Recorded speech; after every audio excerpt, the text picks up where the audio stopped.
Bienvenue sur Africa 24 pour cette nouvelle édition du QG News. Au sommaire de l'actualité, l'élection présidentielle au Gabon se tiendra le 27 août et la campagne électorale se poursuit toujours à travers le pays. Focus sur le candidat de l'opposition, Pierre Claver Maganga Moussavou. Bouleversement politique en Afrique du Sud. 4 des 6 plus grandes métropoles du pays, à savoir Johannesburg, Pretoria, Le Cap et Port Elizabeth, sont désormais gouvernées par des maires de l'opposition. Et puis, portrait en fin d'édition d'un artiste béninois qui a choisi le slam pour véhiculer ses idées. Il s'agit d'Eliphaz. L'ancien ministre d'Omar Bongo Ondimba, Pierre Claver Maganga Moussavou, ne se ralliera pas derrière la candidature de Jean Ping. C'est seul qu'il part affronter le président gabonais Ali Bongo dans les urnes le 27 août. Reportage de notre envoyé spécial Gaël Onana. Le candidat social-démocrate Pierre Claver Maganga Moussavou était en meeting à Koulamoutou, chef-lieu de la province de Logoué-Lolo au Gabon. Il est revenu au cours de celui-ci sur la coalition Jean Ping, composée de Casimiro Yemba, Guizou Bandama et Léon-Paul Ngoulakia. Il affirme ne pas être en phase avec la démarche de la candidature unique de l'opposition. J'ai toujours dit, il faut le reconnaître, que je ne crois pas en une candidature unique.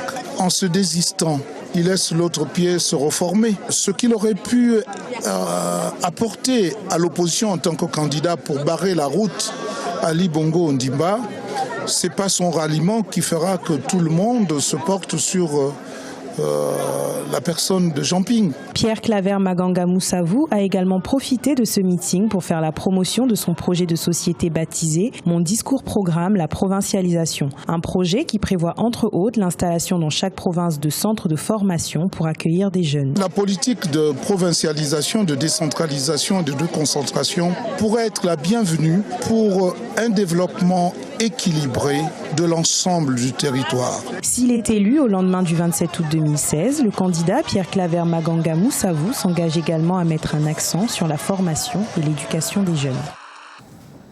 Et cette élection présidentielle gabonaise aura donc lieu le 27 août. Et dans ce cadre, Africa 24 a déployé un dispositif exceptionnel afin de vous faire vivre à cet événement. Retrouvez donc chaque jour jusqu'au 26 août en direct de Libreville 2 émissions spéciales. Un premier rendez-vous axé sur les grands enjeux du Gabon, présenté par Thierry Ngongang à partir de 19h15 GMT.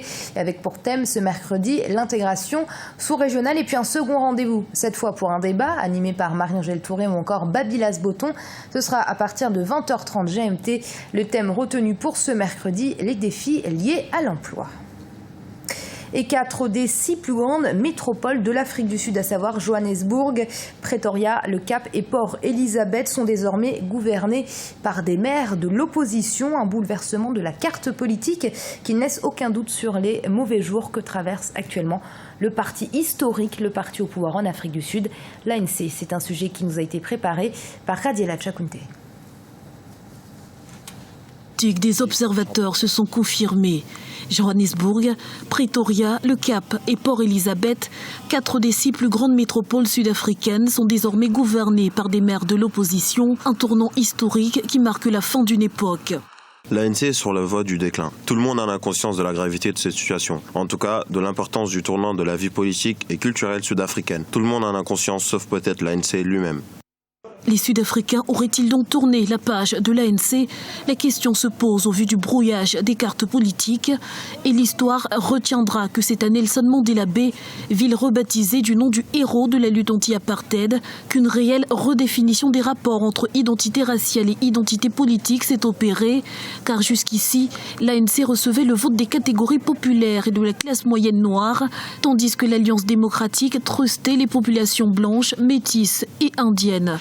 If you look at where the ANC sits now, regardez où l'ANC se trouve maintenant. Selon les résultats des élections municipales de 2016, l'ANC se trouve à 54%. Cela signifie qu'il est possible que l'ANC perde le pouvoir lors des prochaines élections. Pour éviter cela, l'ANC doit faire une sérieuse introspection. Ils doivent se demander pourquoi leurs résultats sont si lamentables.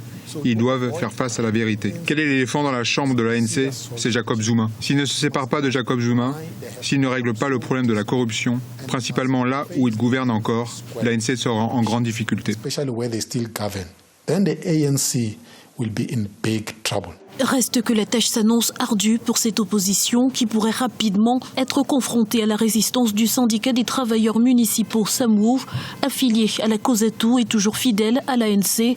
Mais pour l'heure, une chose est certaine, le règne sans partage du parti au pouvoir est bel et bien terminé. Il existe plusieurs façons de revendiquer ce que l'on est et son identité. Certains ont décidé de le faire en ne dénaturant plus leurs cheveux. Au-delà de l'aspect identitaire, cette manière de traiter ses cheveux est considérée comme plus saine et plus douce. C'est ce qu'on appelle le mouvement Nappy. Et en France, Binappy est la première plateforme de réservation de coiffure afro à domicile ou en salon. C'est un sujet qui nous a été préparé par Mélina Bokassa. Valoriser les cheveux naturels des Africaines et afrodescendantes, c'est l'objectif de Binappy, une plateforme afro de réservation en ligne. Depuis quelques années, on assiste à un grand retour au naturel chez les femmes noires aux États-Unis. Et Binappy se veut la version franco-africaine de ce mouvement, à la fois tendance, désir de prendre soin de soi autrement, mais aussi revendication de la beauté naturelle des femmes noires. Concrètement, Binappy.fr, c'est la beauté afro à portée de clic pour toutes les femmes africaines qui ont du mal à trouver une coiffeuse, qui ont du mal à savoir si elle va rentrer, si on peut rentrer en contact avec elle, si elle sera ponctuelle et si le résultat sera en rendez-vous. Après avoir travaillé pour Rocket, le leader mondial allemand des start-up studios, Michael Mouiti Nzamba se découvre une vocation entrepreneuriale et communicationnelle.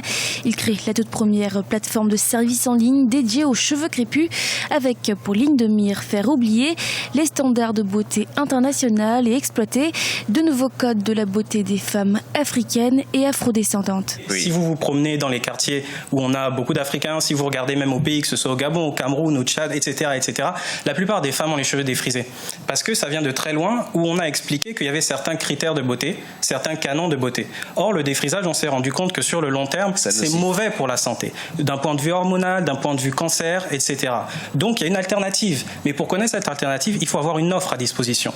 Qu'est-ce que je peux faire avec mes cheveux naturels ? Je suis peut-être pas le meilleur exemple parce que moi j'ai fait un choix qui était assez radical pour ce qui est des cheveux, mais il y a beaucoup de personnes qui ont besoin de propositions. Beaucoup de femmes ne savent pas quoi faire de leurs cheveux crépus, se disent c'est une galère. Alors non, c'est pas une galère.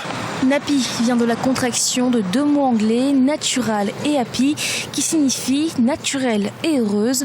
Lancé en janvier 2016 par Michael Mouiti Nzamba, Binappy est la toute première plateforme afro de réservation en ligne qui compte déjà plus de 17 000 adeptes et se donne pour ambition de s'exporter un peu partout dans le monde.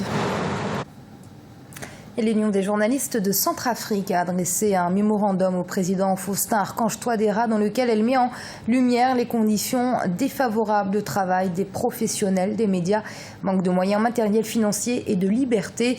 L'UGCA, en interpellant directement le chef d'État, espère une réponse rapide et efficace.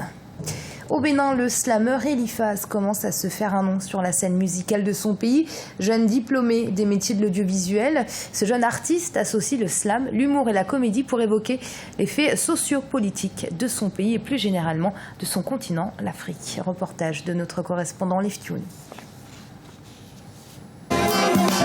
L'humoriste slammer béninois Eliphaz enrichit le répertoire des musiques comiques au Bénin. Âgé de la trentaine, Gérard Ndekponji a fait ses armes dans le domaine musical et humoristique en 2008 après son BTS en métier de l'audiovisuel. Bercé par les œuvres des artistes slameurs de renommée internationale, Eliphaz décide de faire carrière et de révéler son talent via l'humour. Il harmonise slam, humour, faits sociopolitiques et culturels pour donner du contenu à ses œuvres.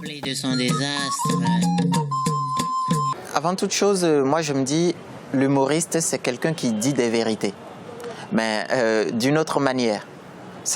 Pour moi, ça ne sert à rien de se dire humoriste quand on n'apporte pas un plus dans le quotidien des gens. Donc je dénonce les faits à travers mon humour. Je titille les politiciens, je parle de nos différents problèmes sociaux à travers mes sketchs, mes pièces d'humour. Vous me traitez d'ivrogne, n'est-ce pas? Mais jamais lui ne m'a fait un sourire ivre de mensonges est fièrement hypocrite. Ingénieur, Eliphaz s'est créé sa propre personnalité dans l'arène musicale et humoristique. Pour véhiculer ses messages, il se met dans la peau d'un personnage alcoolique. Détrompez-vous. Ça demande beaucoup de travail. Les gens n'ont pas idée du temps qu'on gaspille pour préparer ne serait-ce qu'un spectacle humoristique de 2 minutes ou de 5 minutes. Ça va te prendre toute une semaine ou des semaines pour préparer ça. Parce que faire rire un être humain, c'est pas facile, c'est pas du jeu. Eliphaz a fait valoir son talent sur plusieurs scènes de festivals humoristiques en Afrique, notamment au Mali, au Niger et au Burkina Faso. Il est auteur de 2 albums. Le premier, composé de 12 titres, est intitulé Conquérant. Le second, Voyage, est en cours de préparation et se réalise à cheval entre Cotonou et Ouagadougou. Les titres Ayo, qui veut dire non en langue morée, Koi, main dans mon yokpo en langue locale fond, sont entre autres les œuvres musicales qui ont véritablement révélé l'artiste au public. Je suis resté blé.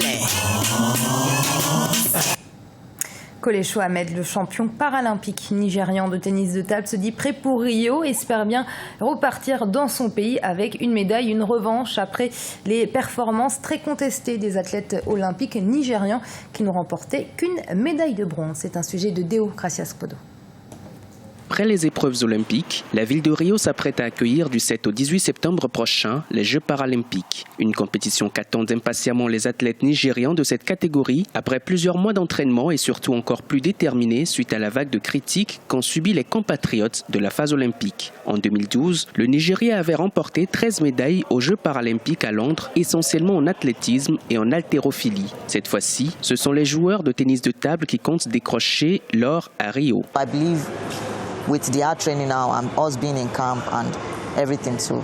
Je crois qu'avec notre entraînement rigoureux, nous avons environ 60% de chances de remporter une médaille aux Jeux paralympiques, même si nous n'avons pas vraiment eu beaucoup de succès lors des Jeux olympiques.